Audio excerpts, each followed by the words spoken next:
Siifa walaleessaa hundumtuu haa ta'u ergate jaallatte. Siifa walaleessaa hundumtuu haa ta'u ergate jaallatte. Fuutee ol labaastee ba'aa rakkoo keessaa harka koona qabdee ati mee ogeessaa. Fuutee ol labaastee ba'aa rakkoo keessaa harka koona qabdee ati mee ogeessaa. Harki keenya dadhabne barruun keenya jabaanii ulfinaan naga'eera kunoo hanga ammaayii. Ulfinaan naga'eera kunoo hanga ammaayii. Waa'ee kee gooftaa koo jechoota naan qaba. Ammuma danda'een maqaa kee ol qaqqaba.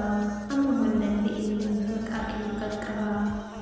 Gaarummaan ati naaf goote baay'ee baay'ee guddaadha. Himeetoo bira ga'u baay'ee baay'ee fagoodha.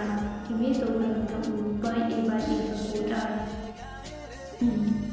Lafa nabdii guutetti abdii ana turtee baay'ee baduu koo eegu jireenya naaf laattee bakka koo naaf buutee fannoo anaaf baattee bakka koo naaf buutee fannoo anaaf baattee silaa ana dhaga'u maqaa koo badeera silaa yoo hunduu anaan dagateera silaa yoo hunduu anaan dagateera hin jiru tureeyyuu jiraadhee afaan kee silaa arraga'uu koo sababa kan ta'e siidha Yesuus koo silaa arraga'uu koo sababa kan ta'e siidha Yesuus koo. Eenyutti si fakkeessu mee eenyu siin jedhu haadhaaf abbaa caaltaa hundumarraayyuu mee eenyu siin jedhu eenyutti si fakkeessu haadhaaf abbaa caaltaa mee ati hundumarraayyuu haadhaaf abbaa caaltaa ati hundumarraayyuu.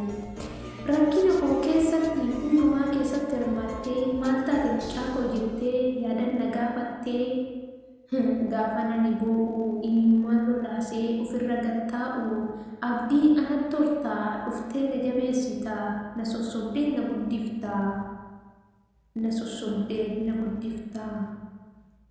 Jaalalli kee addaa inni ati naaf qabdu otoo ani siin beekin si'i kan na beeke barbaaddeetu na fixee bu'aa dukkanaa keessaa.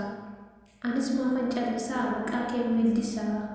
Anis maafan callisaa maqaa kee weeddisaa. Gaarummaa kee guddaa kana argee garaan koo hin taa'u. Guddummaa kee nima hunduu haa dhaga'u. Guddummaa kee nima hunduu haa dhaga'u. Isati namaaf gootu eentu namaaf gochuu danda'a. Dinqiidha gooftaa koo hojiin kee addadha. Dinqiidha gooftaa koo hojiin kee addadha.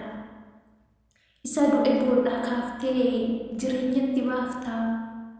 Kan du'aaf eegame jireenya laattee fi hunda gammachiiftaa. Haadha hiyyeessaa garaa ishii boqochiiftaa. Haadha hiyyeessaa garaa ishii boqochiiftaa. Na dhibaami gooftaa koo kan kee kuni adda. Hundumarraayyuu ati waan hundumaa qabda.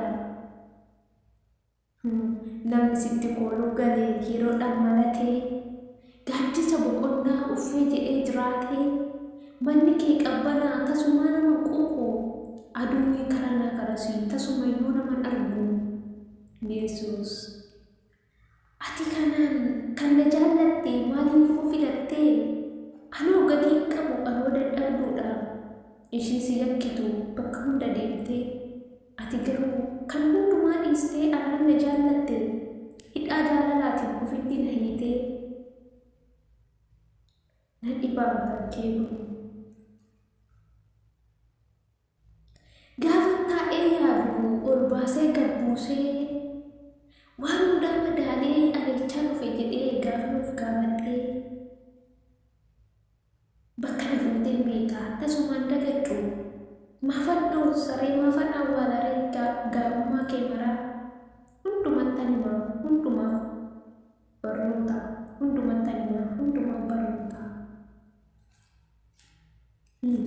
Ilaalee hin dhiisu gochaa kee sana hunduu haa dhaga'u warri hin barrees kaleessa.